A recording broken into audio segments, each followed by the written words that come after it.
Desde Medellín, en Colombia, te damos la bienvenida a esta transmisión especial de Íntima Devoción. Somos una iglesia que cree, obedece, vive y proclama los efectos transformadores del Evangelio del Señor Jesús. Hoy nos reunimos para celebrar el culto a Dios y transmitimos nuestra señal por las redes sociales Facebook, YouTube e Íntima Devoción Radio. Descarga nuestra aplicación en las tiendas de iPhone y Android. Bienvenidos.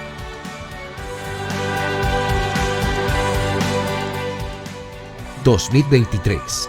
año de creerle al Señor Jesús.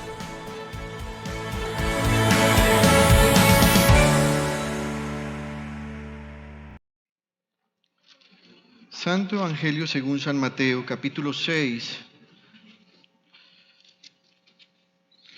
versículos 16 al 18.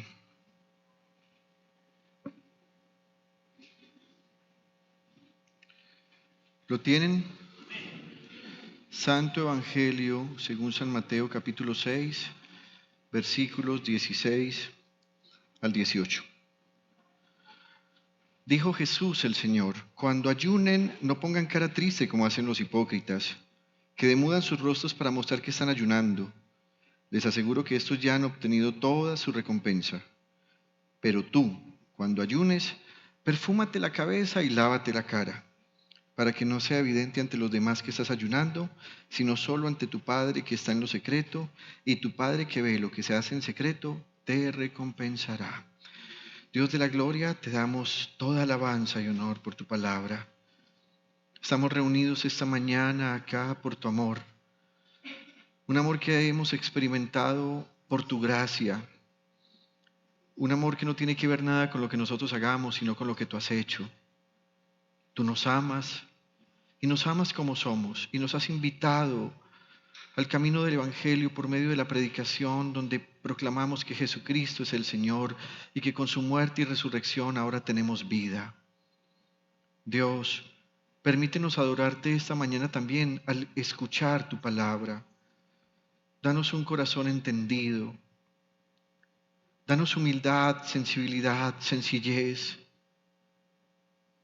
Yo te lo ruego en el nombre de Jesús y en el poder de tu Espíritu Santo. Amén, amén y amén. Siéntense, queridos hermanos, por favor. Como ustedes se han dado cuenta, hemos estado estudiando durante muchas semanas el Evangelio según San Mateo. Y no he repetido un texto bíblico para profundizar más en el tema. Sin embargo, hace algunos días, cuando prediqué la primera parte del ayuno, algunos de ustedes se me acercaron para preguntarme algunos aspectos frente a algunas dudas que habían quedado. Una de ellas particularmente era: ¿cómo así que uno puede ayunar por uno mismo? ¿Y qué dice uno cuando está ante Dios haciendo un ayuno? ¿Qué le digo de mí?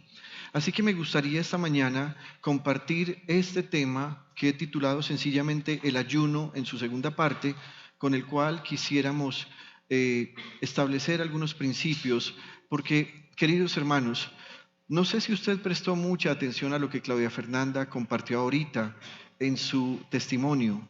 Sin embargo, me pareció tan valioso cuando ella dijo: en medio de la dificultad, en medio de la zozobra, en medio de los no del mundo, tomó la decisión de aplicar esta predicación que hace algunos días había compartido y dijo: voy a hacer un ayuno.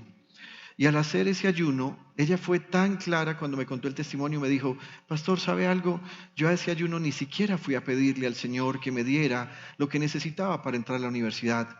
Ella me dijo: empecé orando por mí y puse cuentas en cero con el Señor. Así que rápidamente tratemos de recordar cómo hacer un ayuno, que fue la última parte que vimos hace algunos días. En primer lugar, les dije: designe un día o varios.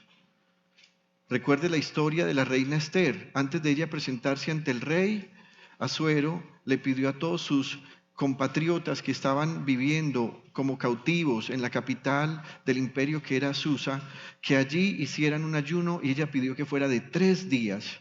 En segundo lugar, Le dije, si va a hacer un ayuno, coma por última vez la noche anterior al ayuno.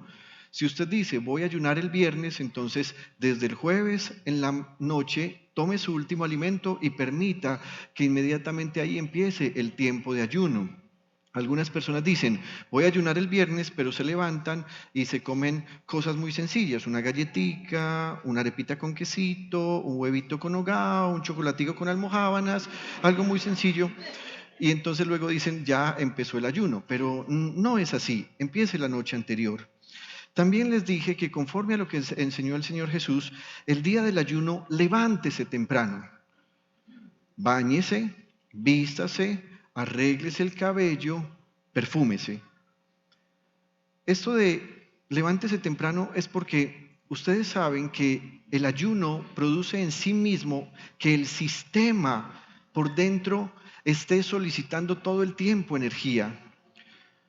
Gran parte de la energía que el cuerpo necesita viene porque el hígado procesa los azúcares y trae glucosa sobre el cuerpo, y entonces cuando las personas están ayunando o cuando han pasado un tiempo muy amplio de no tener alimento en su estómago, el cuerpo o el hígado manda órdenes para empezar a procesar azúcares de otras partes del cuerpo. Así que si una persona está durmiendo, usted sabe que cuando uno duerme, todo nuestro sistema interior, todos nuestros aparatos están trabajando mucho más veloz y con más fuerza. Así que su sistema digestivo se mueve más. Imagínense los pulmones haciendo todo un trabajo para respirar, toda la corriente sanguínea trabajando. Pero si alguien dice, bueno, voy a hacer ayuno y me voy a levantar muy temprano, a la 1, a las 2 y a las 3, pero a las 12 del día, pues entonces no valió la pena, usted no está haciendo ningún ayuno, usted simplemente está evitando comer. También les dije que cuando hacemos un ayuno, la idea es no contarle a nadie, porque algunas veces tenemos la idea de que al decir que estamos haciendo un ayuno, seamos sinceros, nos puede atacar la vanidad y el orgullo. Podemos parecer más espirituales ante otros, así que Jesús dice, no se lo cuentes a nadie, hazlo en secreto. También dijimos que si usted está casado o casada, pues póngase de acuerdo con su pareja para que en ese tiempo de ayuno no tengan relaciones sexuales. Porque es un tiempo de estar a solas con el Señor, en intimidad con Dios. Pablo, el apóstol, dice que si algunos van a tener un tiempo de separación no teniendo relaciones conyugales, él dice que sea por muy poco tiempo y que sea exclusivamente para orar. Pablo, sin duda alguna, cuando escribió esto, tenía en mente la forma como se hacían los ayunos en el antiguo tiempo.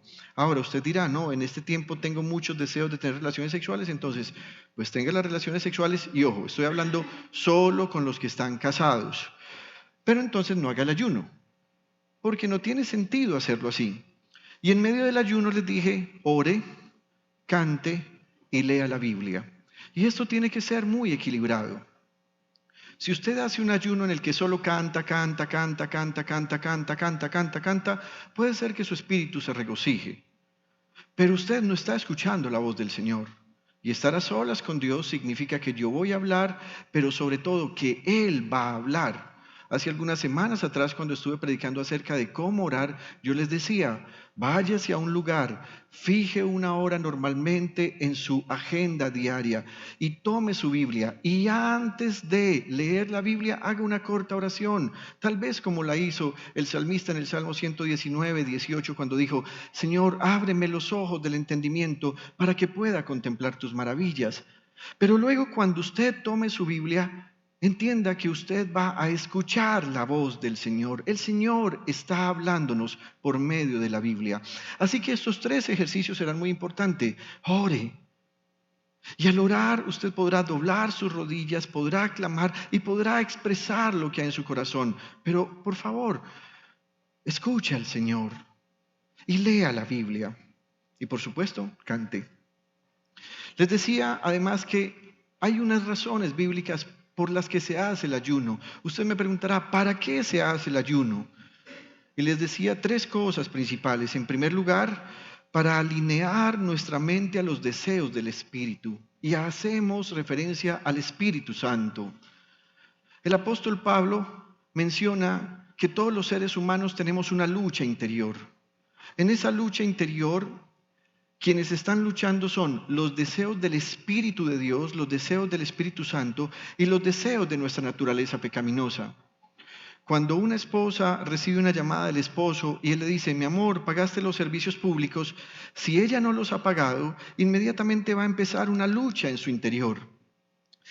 Los deseos de la naturaleza pecaminosa le van a decir, dígale que sí, mienta porque si no se mete en un tremendo problema. Pero los deseos del Espíritu Santo le van a decir, no mientas, es mejor que afrontes la situación, di que no y te disculpas. Pero eso es una lucha.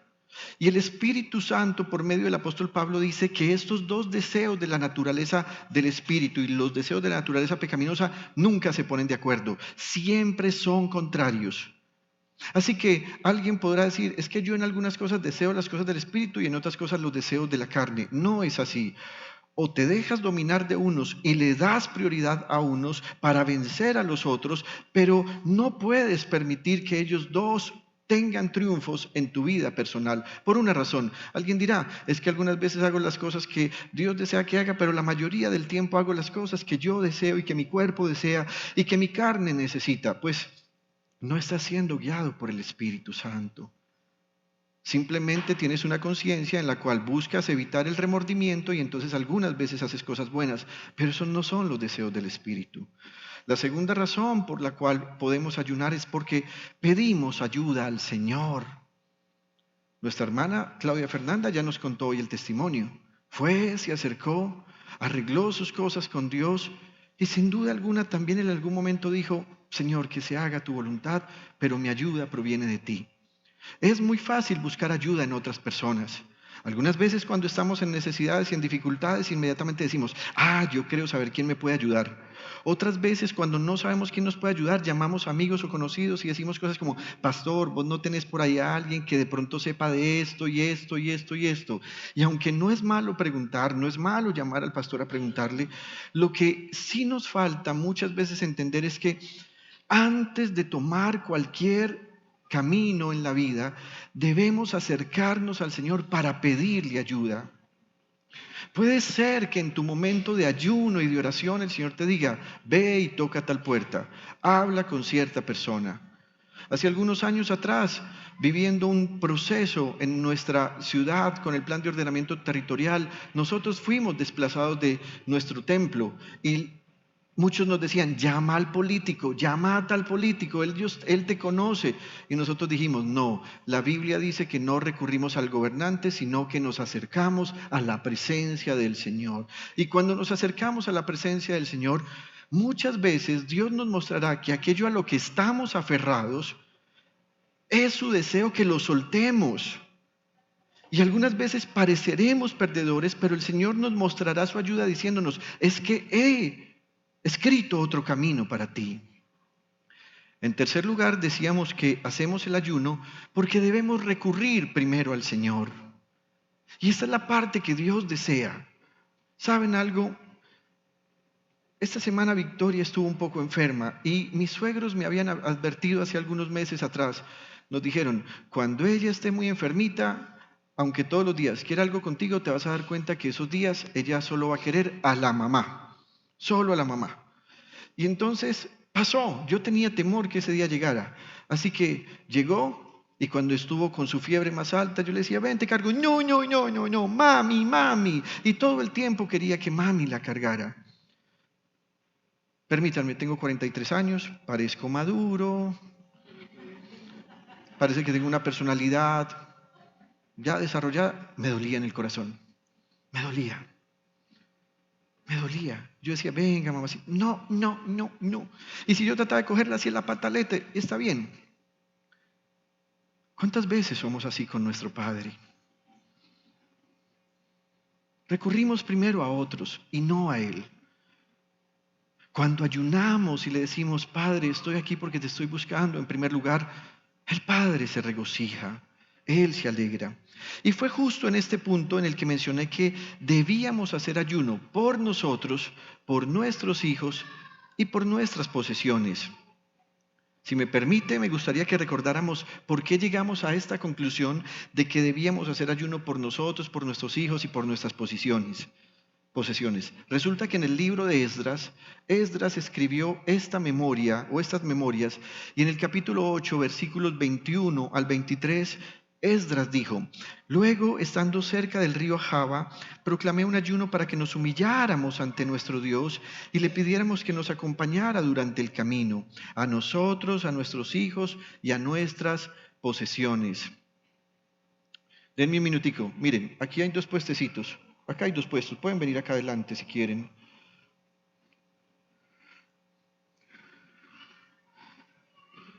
Repito, luego, estando cerca del río Java, proclamé un ayuno para que nos humilláramos ante nuestro Dios y le pidiéramos que nos acompañara durante el camino. Mire esto, lea por favor conmigo. A nosotros, a nuestros hijos y a nuestras posesiones. Y dice él: en realidad sentí vergüenza de pedirle al rey que nos enviara un pelotón de caballería para que nos protegiera de los enemigos, ya que le habíamos dicho al rey que la mano de Dios protege a todos los que confían en él, pero que Dios descarga su poder y su ira contra quienes lo abandonan. Así que ayunamos y oramos a nuestro Dios pidiéndole su protección, y él nos escuchó. Volvamos un momentico al versículo 21. Proclamé un ayuno para que nos humilláramos ante nuestro Dios y le pidiéramos que nos acompañara durante el camino. Lea conmigo.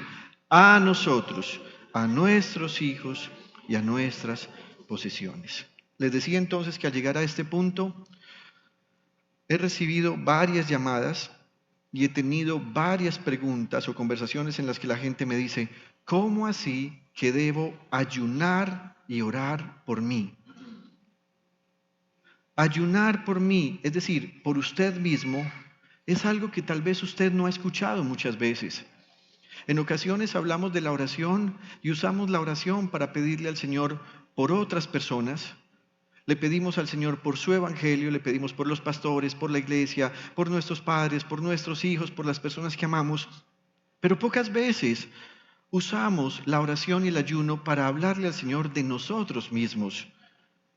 Si usted llena una hoja de vida, usted se va a dar cuenta que llenar una hoja de vida es muy difícil cuando le preguntan a usted cuál es su perfil ocupacional o cuáles son sus cualidades. Si usted va a una entrevista y tiene una psicóloga o psicólogo de frente y le dice: bueno, háblame de tus falencias, de tus defectos. Hace algunos años se decía defectos, hoy se dice que no se debe decir así. Y entonces uno habla más fácil de sus defectos. Pero como uno está en la entrevista, uno dice: donde yo diga esto me embalo, no me lo dan. Así que uno empieza a buscar cosas sencillas, simples, y uno dice: soy perfeccionista. No, pues qué defecto. ¿Qué defecto ser perfeccionista? Soy cuadriculado. No, pues qué defectazo. ¿Por qué no dices cosas como: cuando mi esposa deja el papel higiénico muy fuera y se riega o se chorrea un poquitico, entonces me enojo? ¿Por qué no dices que eres intolerante cuando llegas a un baño y encuentras la crema dental del otro que se cepilló ahí todavía haciendo burbujas en el lavamanos? Pocas veces decimos eso. Así que cuando nos presentamos ante el Señor, ¿cómo le hablamos de nosotros? En el antiguo Israel y a lo largo de la historia del cristianismo, muchos han practicado equivocadamente el ayuno como una suerte de obra meritoria o de sacrificio para atraer la misericordia de Dios o captar alguna bendición suya. Así que algunos ayunan y dicen: no, yo le voy a pedir al Señor que me haga esto, que mi hijo abandone a esa mujer, que esa mujer se vaya con otro hombre, pero yo voy a ayunar y el Señor me va a responder. Estás equivocado. No funciona así. Pastor, vamos a hacer un ayuno, ¿nos quieres acompañar? Es que mi esposa y yo queremos comprar un carro nuevo y estamos haciendo un ayuno y nosotros sabemos que si ayunamos Dios nos va a responder. Estás equivocado. Para eso no es el ayuno. El ayuno no es para que Dios se compadezca y diga: ay, tan lindos, mira cómo aguantan hambre y se mortifican. Ya vimos en el libro de Isaías capítulo 58 que Dios dice: eso no es lo que quiero. Muchos me han preguntado: ¿por qué no hacemos un ayuno congregacionalmente una vez a la semana? Porque algunas veces queremos hacer del ayuno semanal o congregacional un tipo de encuentro en el que venimos a aguantar hambre, si es que no desayunaron en casa, pero aquí dijeron que estaban en ayuno, y luego empezar a buscar peticiones para clamarle al Señor. Ese no es el sentido del ayuno. Ya dijimos que el sentido del ayuno es quebrantar el alma, es arrepentirnos, es volvernos ante el Señor, es poder en su presencia buscar su rostro para decirle: hemos pecado tanto y necesitamos tu compasión y tu misericordia. Normalmente la gente usa el ayuno para momentos de desesperación en los que le piden a Dios que haga algo por ellos o por otra persona. Normalmente he visto a personas ayunar por los seres que aman, pero yo nunca he visto a alguien ayunando diciendo: voy a ayunar por un enemigo. No. Normalmente nunca he visto a gente decir: voy a humillarme y voy a arrodillarme y voy a ayunar para que el Señor le dé paz a esa persona que tanta guerra me hace en mi empleo. No. No he visto a personas que digan: voy a ayunar para que el Señor me dé palabra y voy a llevarle un mensaje de parte de Dios a esa persona que nos extorsiona y nos vacuna en el barrio. No. Normalmente queremos usar el ayuno para pedir por las personas que amamos o por situaciones en las que ellos tienen escasez. Sin embargo, ese tipo de oraciones y ayunos pueden finalmente traer decepción. Y pueden traer decepción no por la manera en que Dios responde. Pueden traer decepción por la manera en que la gente actúa después que hemos ayunado y orado por ellos y ellos recibieron un milagro del Señor en el que nosotros suplicamos, oramos, pedimos, nos humillamos y lo hicimos por medio de un ayuno. Pregúntale al pastor, él tiene algo que se llama el comando de oración Aarón Ur. ¿Cuántas peticiones llegan a ese comando? Y siempre oramos. Y la verdad es que la mayoría de personas por las que clamamos y oramos reciben de Dios sanidad, milagro, liberación, lo que estén pidiendo. La pregunta es: ¿dónde están esas personas? Reciben el milagro, dan la espalda y no quieren volver a saber nada de aquella persona a la que le dijeron: ora por mí. Y ahí tenemos que aprender a ser sabios. Queremos orar desbordadamente por todas las peticiones que a la gente se le ocurren. Pero, ¿y cuándo oramos para que ellos vuelvan su corazón a Dios? En ocasiones la gente me dice: pastor, ora por mí, necesito esto, esto y esto y esto y esto. Y yo no siento orar por eso. Y no siento porque no sea, porque yo me considere o mezquino o porque yo no sienta el dolor de la gente, sino porque en ocasiones lo que esas personas necesitan no es la respuesta a eso que piden, sino la transformación de un corazón. Muchas veces las personas están en problemas es por desobediencia, por rebeldía, pero cuando están en una aflicción piden oración. Y al pedir oración entonces uno queda como entre la espada y la pared, pero, o sea, hicieron lo malo, se metieron en problemas. Y como escribió el pastor ayer en una frase, cuando uno toma una decisión, uno también decide las consecuencias que esa decisión va a traer. Pero entonces quieren que nosotros doblemos la mano del Señor, humillándonos para que Dios cambie las consecuencias de lo que ellos hicieron mal. No, hermanos, no es así. El mismo rey David se sintió frustrado porque en ocasiones oró y ayunó al Señor. Y esas personas, en vez de humillarse ante el Señor, se volvieron en contra del mismo, del rey. En el Salmo 35, versículos 11 y siguientes dice: se presentan testigos despiadados y me preguntan cosas que yo ignoro. Me devuelven mal por bien. Y el rey David dice: y eso me hiere en el alma. ¿Era él un acomplejado? No, no era un acomplejado. No faltaba más. Era la persona que Dios había escogido para que reinara en su nación. Pero miren pues por qué le dolía en el alma. Pues cuando ellos se enfermaban, yo me vestía de luto, me afligía y ayunaba. Y miren esta expresión del rey: ¡ay! Si pudiera retractarme de mis oraciones. ¿No le ha pasado eso? Que uno ha orado por alguien y esa persona, en vez de agradecer y en vez de humillarse, se viene en contra de uno. Y uno dice: ¿para qué oré? No se sienta mal si en algún momento usted dice: quisiera retractarme de lo que pedí. Mire, sigue diciendo el rey David: me vestía yo de luto, como por un amigo o un hermano.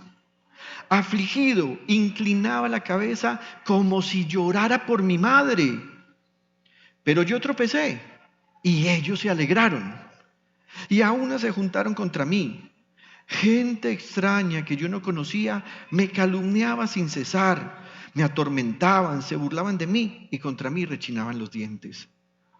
Así que el ayuno de alguna manera implica que usted y yo tenemos que ser maduros, sabios, tenemos que tener discernimiento espiritual.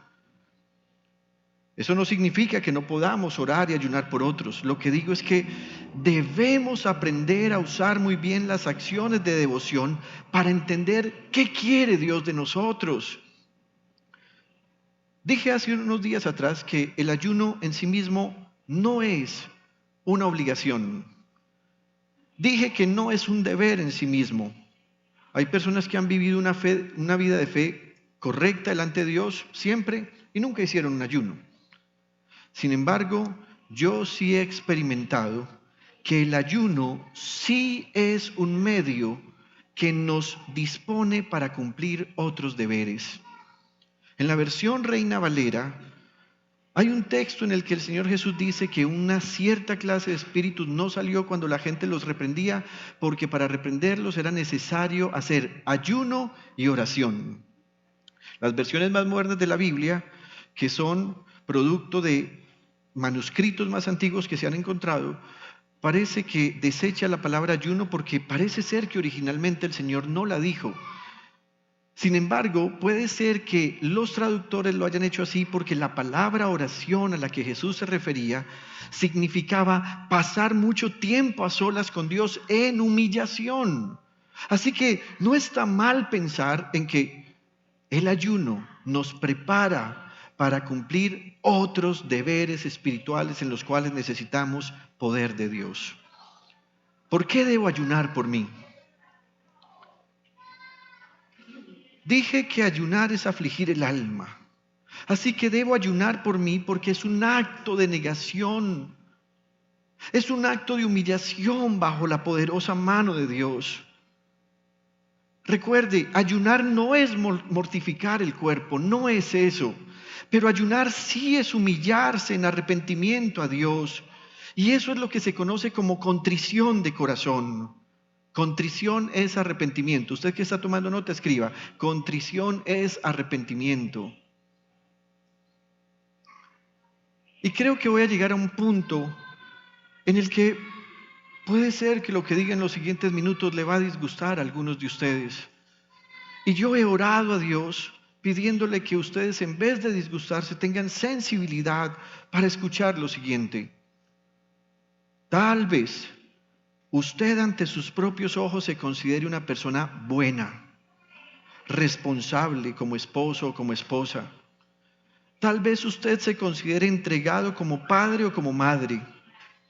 Inclusive usted tal vez se considera recto, ejemplar, perfecto y verdadero cristiano. Pero ¿se ha preguntado qué piensa Dios de usted? Y pregúntese por un momento en esta predicación, ¿qué piensa Dios de mí?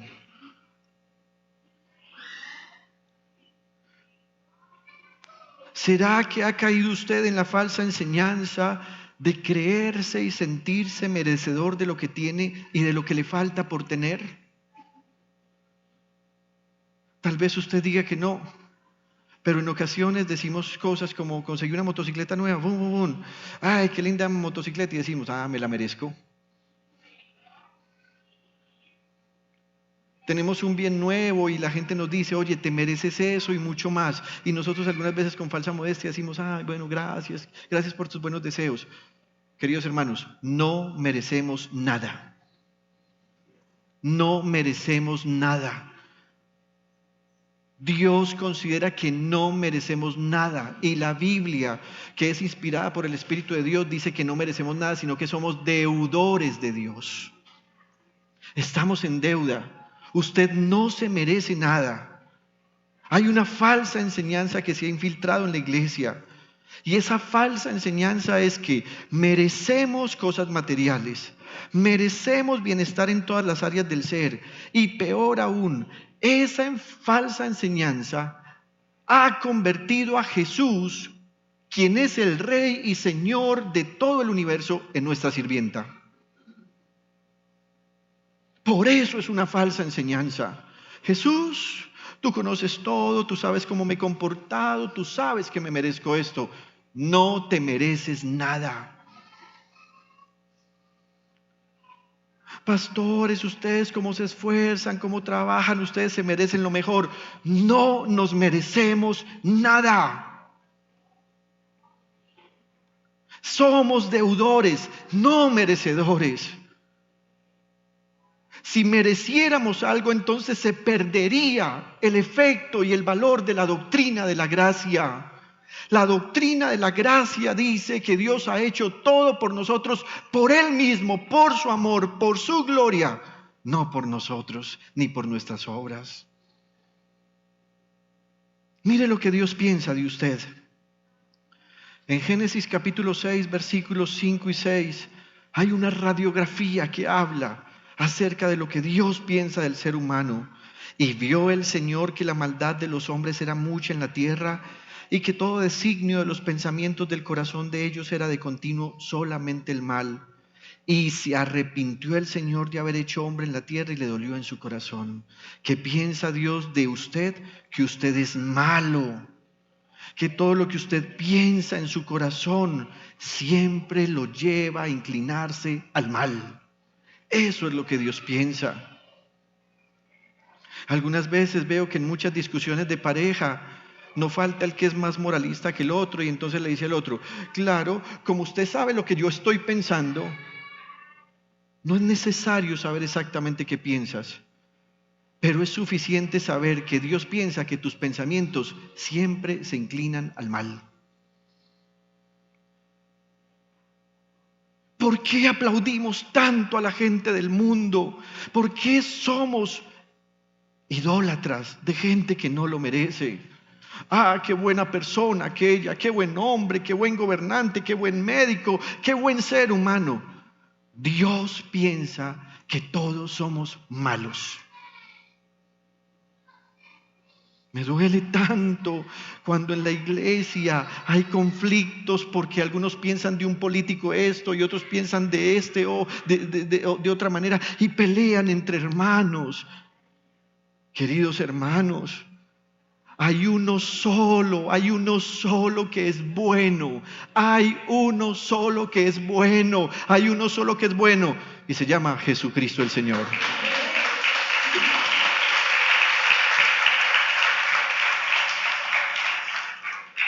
Una vez un hombre llegó a arrodillarse ante Jesús y le dijo, Maestro bueno, ¿qué tengo que hacer para heredar la vida eterna?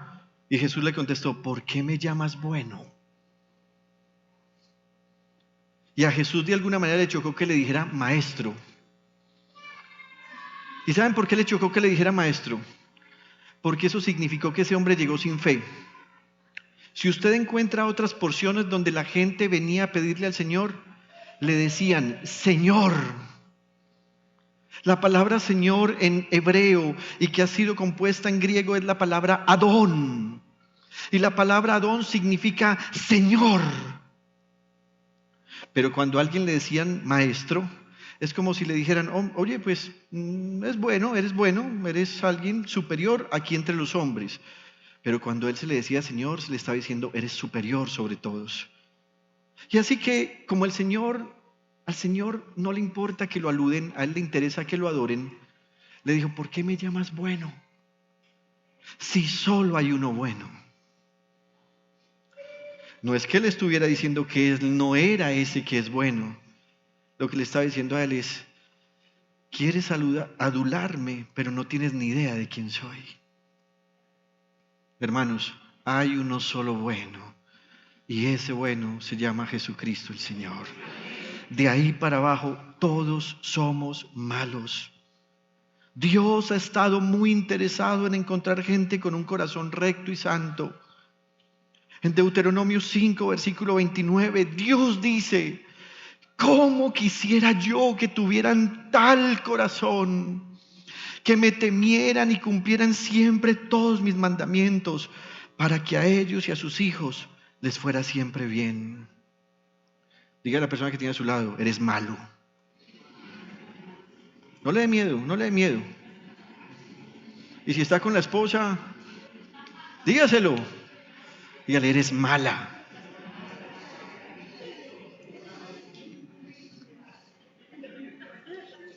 ¿Qué? ¿Ya empezaron las justificaciones o qué?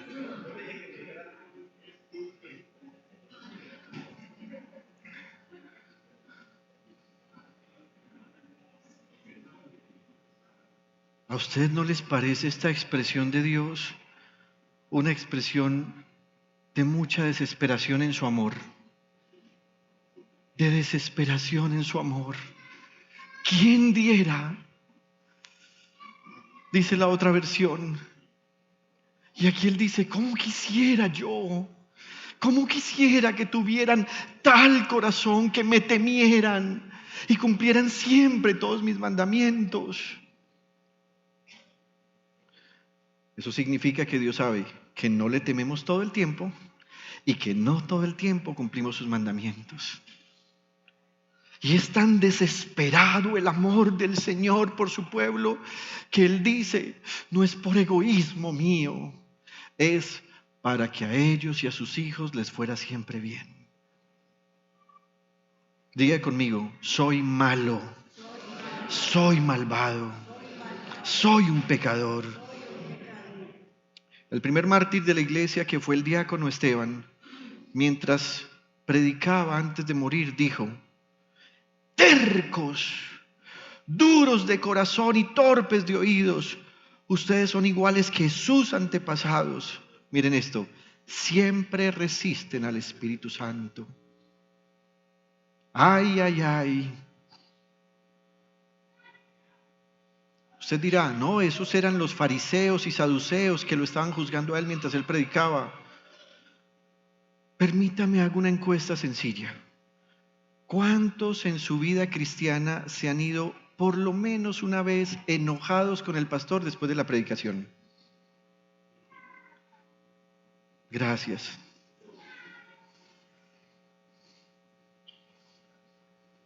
Gracias.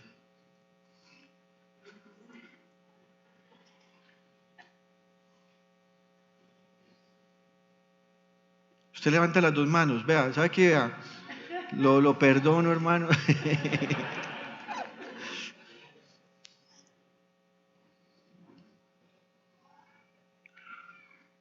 Les da pena levantar la mano. Pero ustedes se han ido enojados porque han considerado que el pastor les está tirando piedra. Y la verdad es que algunas veces el pastor sí está tirando piedra. Y les voy a explicar por qué. El pastor en los campos y en las montañas anda con un bolsito. Y en ese bolsito carga piedras. Y carga piedras porque algunas veces él está pastoreando a las 99 o 100 ovejas y él ve que hay una que se está retirando. Come pasto, mira a ver si el pastor está y se retira un poquitico más, así como cuando Victoria me mira que está haciendo...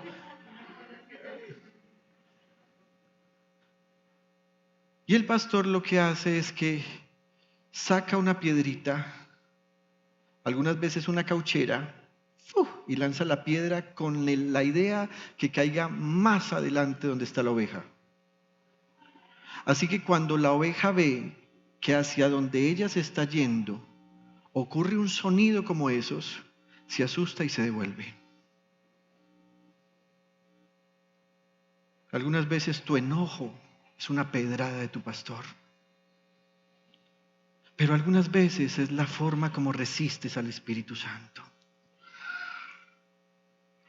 Diga conmigo, soy malo. Como no se encuentra gente recta y como el corazón que Dios desea no es producto de la acción humana, Dios ha hecho una promesa. Y quiero leer este texto en dos versiones.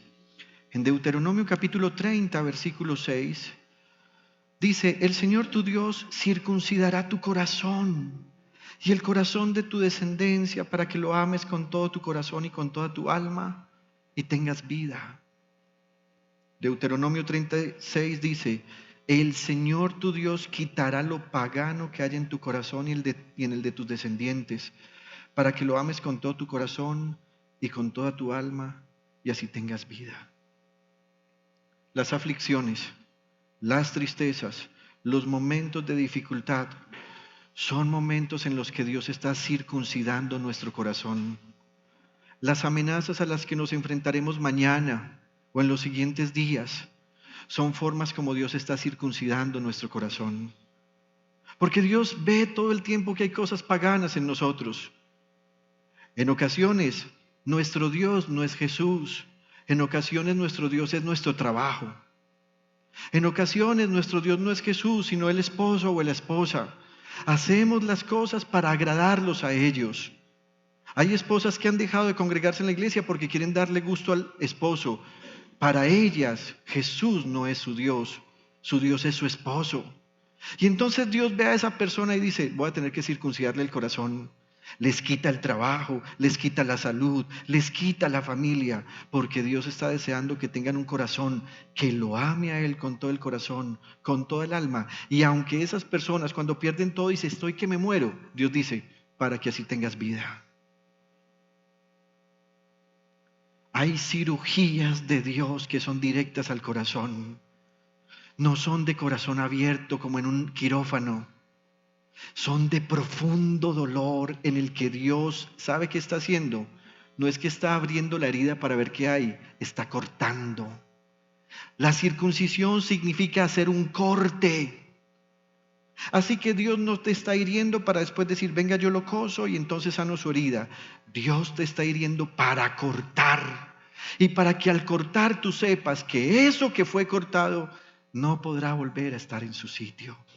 Esa es la circuncisión. Y Dios dice, los circuncidaré, o más bien, les quitaré lo pagano. ¿Cuál cosa prefieres? Si pierdes tu empleo, piensa, ¿me estará quitando Dios un ídolo? Si muere ese familiar por el que tanto has ayunado y orado pidiendo salud, ¿te estará quitando Dios un ídolo? Un ídolo sobre el cual tú te levantabas para aparentar ser mejor persona, más grande. Un ídolo que nunca ha permitido que Dios esté en tu corazón en el lugar que le corresponde. Es un ídolo porque cuando te levantas en la mañana, esa cosa o esa persona es en la primera que piensas. Es un ídolo porque esa cosa o esa persona es la que logra quitarte el sueño en las noches. Un ídolo tiene una característica muy especial. Siempre te pide más y nunca está contento con lo que le das. Pero Dios solo pide una cosa. Dame tu amor. Ámame con todo tu corazón y con toda tu alma. ¿Cuál es su primer pensamiento en la mañana? ¿Es acaso Jesús? ¿O, ay, el desayuno de mi esposo? ¿Quién es tu ídolo? Y no estoy diciendo que de ahora en adelante, querida mujer, le digas a tu esposo, mi amor, mira, ya no vas a ser más mi ídolo, así que yo no te voy a hacer el desayuno, me voy a ir a ayunar. Yo no estoy diciendo eso, porque lo que estoy diciendo es, tener un corazón recto como Dios lo desea no es producto de la obra humana, porque cuando es producto de la obra humana uno hace más el mal. Y ahí se aplica la premisa, por hacer bonito hizo feo. Pero cuando es producto de lo que Dios hace, Él viene, circuncida nuestro corazón. Cuando ayunamos, estamos siendo interiorizados en el quirófano de Dios para arrepentirnos de lo que hacemos, para arrepentirnos de lo que pensamos, para arrepentirnos de lo que aprobamos. Pero eso que aprobamos muchas veces Dios lo desaprueba. Para arrepentirnos de lo que no hacemos, pero Dios nos demanda que hagamos. Pide perdón, pastor, a esa persona jamás.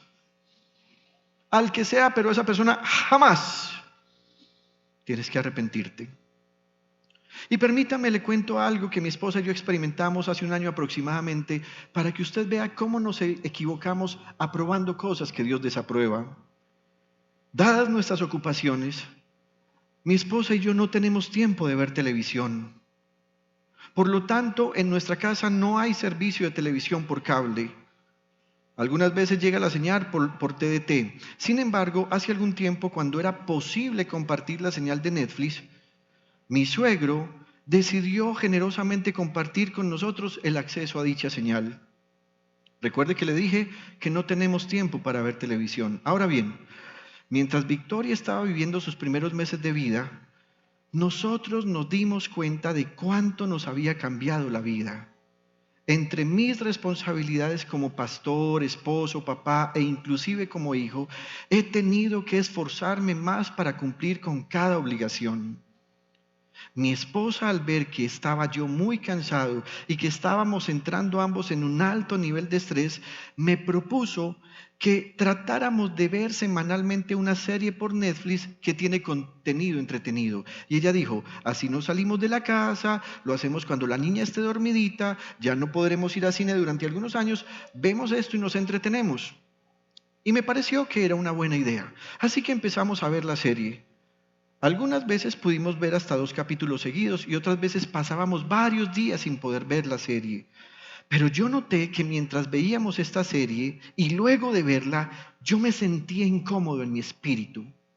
Sentía zozobra porque entraba en una lucha entre la sencillez de nuestra vida y el lujo que allí se veía en esa serie.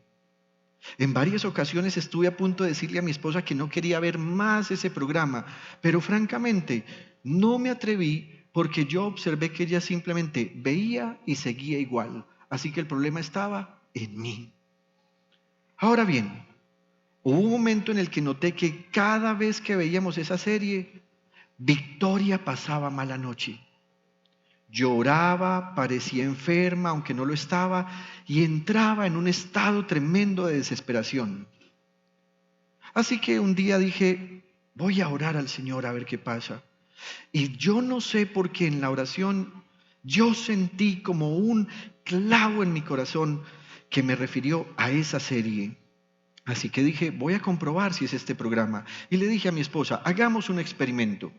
Y durante las siguientes semanas vimos 3 capítulos más mientras observábamos lo que pasaba con la niña. Así que ya ni mirábamos el televisor, mirábamos a Victoria. Y efectivamente llegamos a la conclusión que cuando veíamos la serie, algo afectaba a la niña y cuando no lo veíamos, la niña estaba en reposo.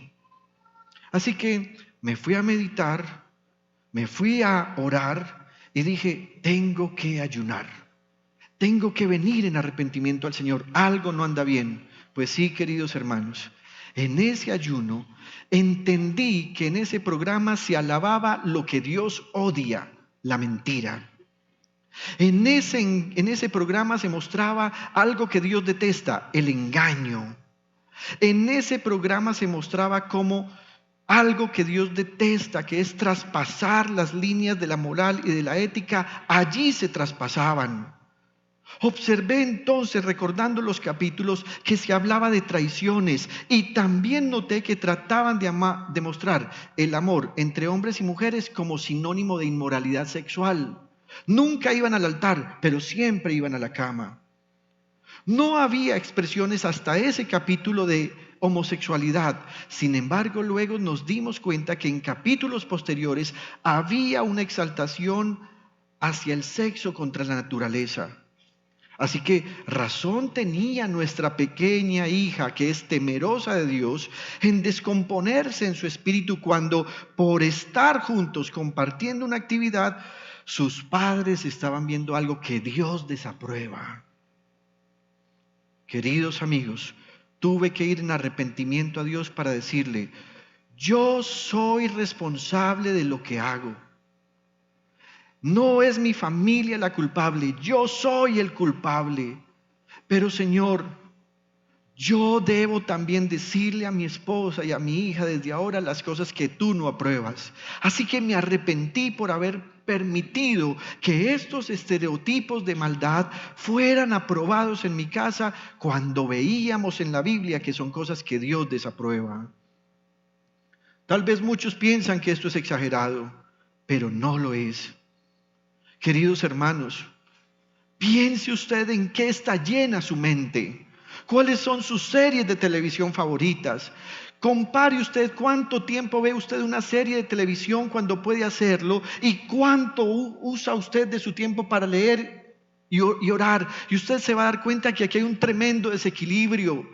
Porque estas series de televisión le entretienen a usted y le convierten en adicto de tal forma que el siguiente capítulo usted lo quiere ver ya y lo quiere ver ya y lo quiere ver ya. Sin embargo, cuando está leyendo la Biblia y está lleno de esto, usted tiene afán por terminar su lectura bíblica.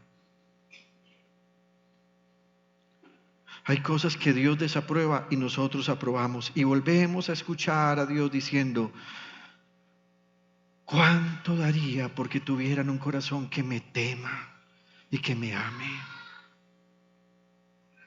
Haga este ejercicio de comparar y ponga un cronómetro. Voy a ver una serie de televisión. Compare cuánto tiempo usó usted ahí y compare cuánto tiempo usted usó para estar a solas con Dios. Y usted se va a dar cuenta que hay un gran desequilibrio. Al entrar en arrepentimiento, me presenté a Dios en ayuno y oración. Y en ese ayuno empecé a decirle al Señor: Señor, soy malo, he pecado, clamo por tu perdón. Son las 10, tengo un segundo punto. ¿Me regalan unos minuticos? 2, ¿cómo debo ayunar por mí?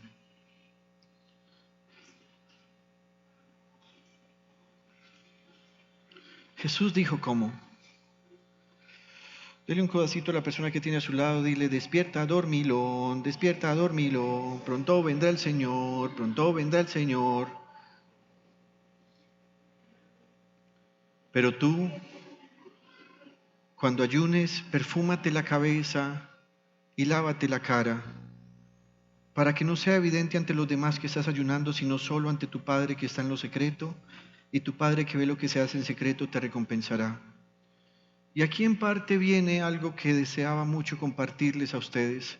Así que en los siguientes minutos les rogaré además una atención especial, porque puede ser que usted esté agotadito ahí sentado, pero lo que tengo que decirle va a bendecir su vida. Así como en el punto anterior le dije que tal vez no le iba a gustar, aquí hay algo que va a bendecir su vida. ¿Cómo ayunar por mí? Primero, hágalo secretamente. Es un asunto entre el Padre Celestial y tú. Hazlo tú a solas con Él. En segundo lugar, hágalo con contrición. Y mire esto, pero con celebración. ¿Recuerdan que les dije que apuntaran qué era contrición? ¿Qué es contrición? Es arrepentimiento. Pero aquí Jesús está diciendo que debemos hacerlo con celebración. ¿Cómo así? Puedo arrepentirme, pero además en el arrepentimiento comportarme como si estuviera en una fiesta o en una celebración. Permítame, le digo algo. En el Israel de la época del Señor Jesús, el perfumarse la cabeza y el lavarse la cara eran acciones que la gente hacía cuando eran invitados a una fiesta o a una celebración. En el Israel del primer siglo, ser invitado a una fiesta era un verdadero honor. Es posible que en esa época la mayoría de la población nunca haya sido invitada a ninguna fiesta o celebración, porque era tanta la pobreza que no había forma como invitar a las personas. Quien preparaba una fiesta, atención, debía preparar comida, bebida, alojamiento y ropa para sus invitados. Repito, en el Israel del primer siglo, cuando alguien preparaba una fiesta, debía preparar comida, bebida, alojamiento y ropa para sus invitados. ¿Cómo? Así que imagínese el costo de la fiesta. ¿Por qué alojamiento? Porque la fiesta no era de 4 horas. La fiesta podía durar días. Entonces, quien era el anfitrión tenía que asegurarse que todos los invitados tuvieran esto: comida, bebida, alojamiento por si les daba ganas de dormir, pero también la ropa que usarían en la fiesta. Jesús estaba contando una parábola y él dice que un rey preparó una boda para su hijo. Y dice que mandó a sus siervos a decirles a todos: vengan a la fiesta, están invitados. La gente empezó a sacar excusas y no fueron. Finalmente el Señor se enoja, o el rey se enoja, y manda a traer a todas las personas que encuentran en la calle. Traigan a las personas que son habitantes de calle, tráiganlos a mi fiesta. Y una de las cosas que ocurrió es que cuando la gente llegó a su fiesta, ese rey tenía preparada la ropa que la gente iba a lucir. Así que la gente entró al salón donde estaba la fiesta.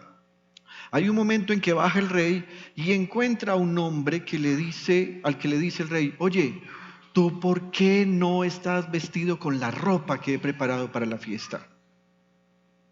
Luego hablamos de qué significa eso espiritualmente. Lo que estoy tratando de decir es cuál es la costumbre en esa época. Así que la gente decía: yo, invitado a una fiesta, eso significa que voy a comer, voy a beber, voy a poder dormir en la casa donde será la fiesta y voy a estrenar ropa. Era todo un honor estar invitado a una fiesta. Pero había una característica más. A esas fiestas solo podían ir las personas que estaban dentro de la lista de la fiesta. Hoy en día no es así. Usted se ha dado cuenta que hoy en día, sobre todo en nuestro mundo occidental, la gente hace fiesta por todo.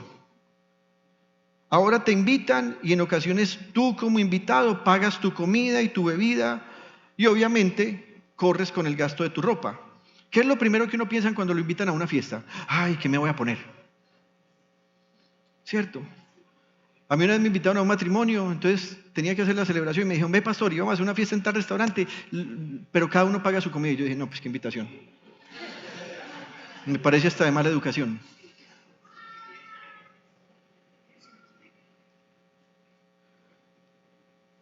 Así que en esa época quien era invitado a una fiesta se sentía tan privilegiado que es extraño e improbable que alguien despreciara una invitación. No es como nosotros hoy en día. A nosotros nos invitan a una fiesta y uno dice: ay, qué pereza.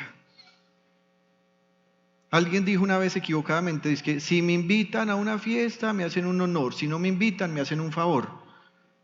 En la época del Señor Jesús, la gente no pensaba así, sino que la gente decía: ay, que me inviten, que me inviten, que me inviten, que me inviten, porque era un honor, era un honor. Ahora bien,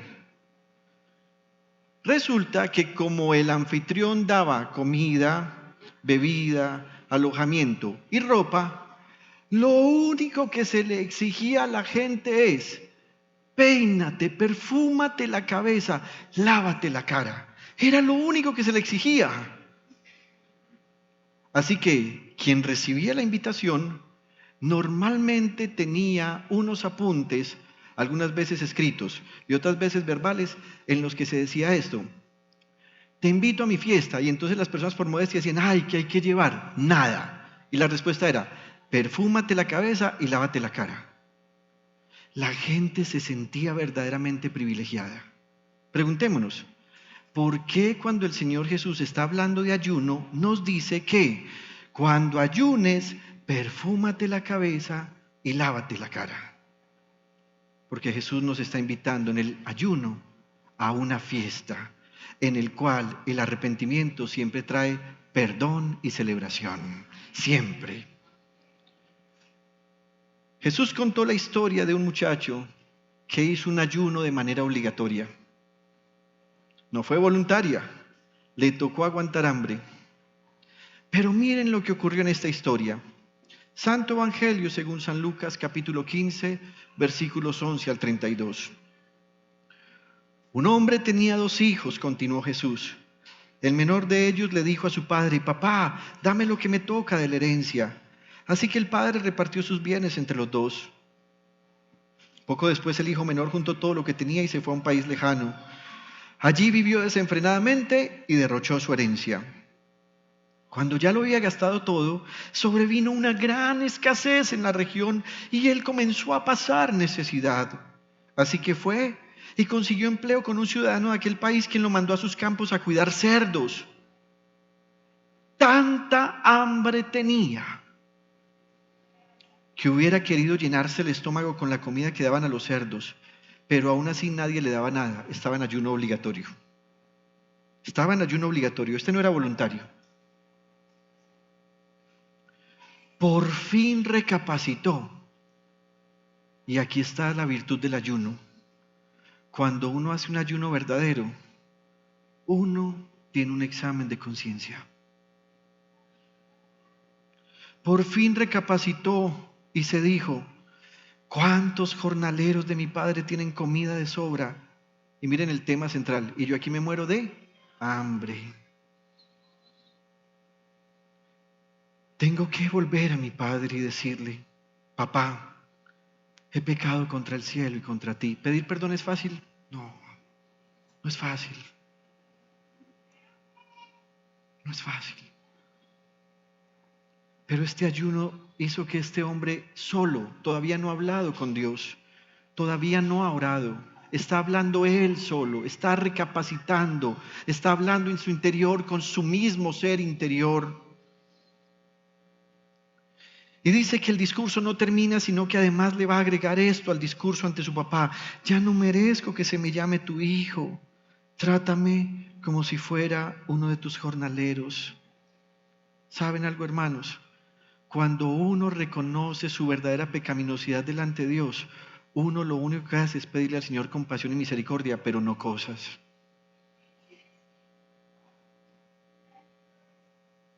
Señor, trátame como un siervo.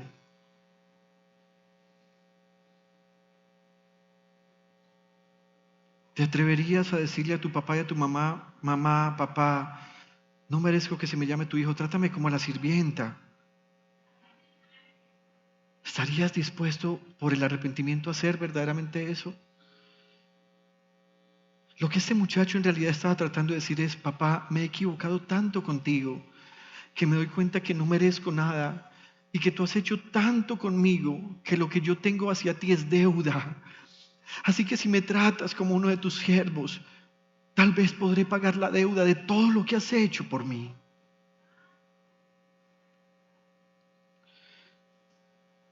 Papá, he pecado contra... Versículo 20.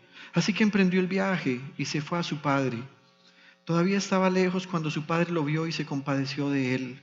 Miren qué padre tenemos nosotros. Usted va en ayuno y usted entra todo timidito. ¿Y sabes qué está sintiendo el padre? Compasión. Ah, mira, ya llegó. Te estaba esperando. Se compadeció de él, salió corriendo a su encuentro, lo abrazó y lo besó. El joven le dijo: papá, he pecado contra el cielo y contra ti, ya no merezco que se me llame tu hijo. Siempre me he preguntado por qué ante esa recepción que el padre le hizo, ese muchacho no guardó silencio. Tal vez ese muchacho se hubiera podido aprovechar de la situación y hubiera dicho: menos mal no voy a tener que decirle nada. Pero el arrepentimiento era tan real y tan genuino que él dijo: voy a confesarle mi pecado. Papá, he pecado contra el cielo y contra ti, ya no merezco que se me llame tu hijo. Y observe que el discurso no ha terminado, porque él había pensado en decirle: trátame como a uno de tus siervos o jornaleros. Sin embargo, el papá lo interrumpió. Hermanos, cuando estamos en ayuno, Dios interrumpirá muchas de nuestras oraciones para decirnos cosas como estas. Pero el padre ordenó a sus siervos: pronto, traigan la mejor ropa para vestirlo. Fiesta, va a haber fiesta. Pónganle también un anillo en el dedo y sandalias en los pies. Traigan el ternero más gordo, comida, y mátenlo para celebrar un banquete. Porque este hijo mío estaba muerto, pero ahora ha vuelto a la vida. Se había perdido, pero ya lo hemos encontrado. Y miren esto, así que empezaron a hacer fiesta. Mientras tanto, el hijo mayor estaba en el campo. Al volver, cuando se acercó a la casa, oyó la música del baile. Entonces llamó a uno de los siervos y le preguntó qué pasaba. Ha llegado tu hermano, le respondió, y tu papá ha matado el ternero más gordo. Linda.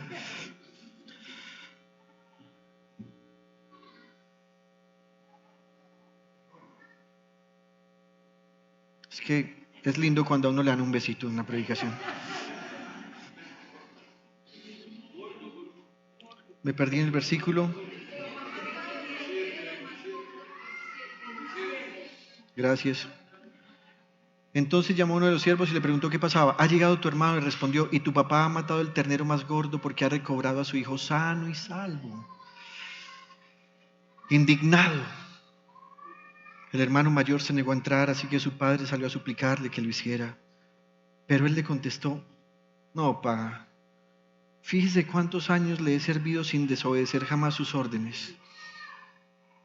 O sea, está humillándole el servicio al papá. Y ni un cabrito me has dado para celebrar una fiesta con mis amigos. Pero ahora llega ese hijo tuyo, no ese hermano mío, que ha despilfarrado tu fortuna con prostitutas, y tú mandas matar en su honor el ternero más gordo. Hijo mío, le dijo su padre, tú siempre estás conmigo y todo lo que tengo es tuyo, pero teníamos que hacer fiesta y alegrarnos, porque este hermano tuyo estaba muerto, pero ahora ha vuelto a la vida. Se había perdido, pero ya lo hemos encontrado. Cuando ayunes, prepárate para la fiesta, porque en el arrepentimiento tu Padre te pondrá ropa nueva, te dará comida y bebida, y te dará alojamiento no como un siervo, sino como lo que eres, un hijo suyo. ¿Se alegran? ¿Qué tal si usted inclina un momento su cabeza ahí donde está?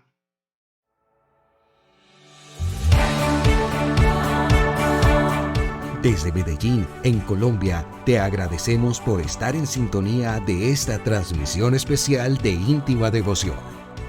Somos una iglesia que cree, obedece, vive y proclama los efectos transformadores del Evangelio del Señor Jesús.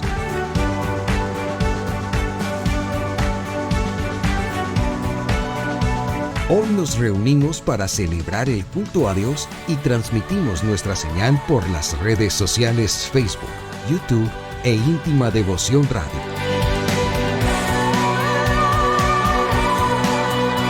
Descarga nuestra aplicación en las tiendas de iPhone y Android. 2023, año de creerle al Señor Jesús.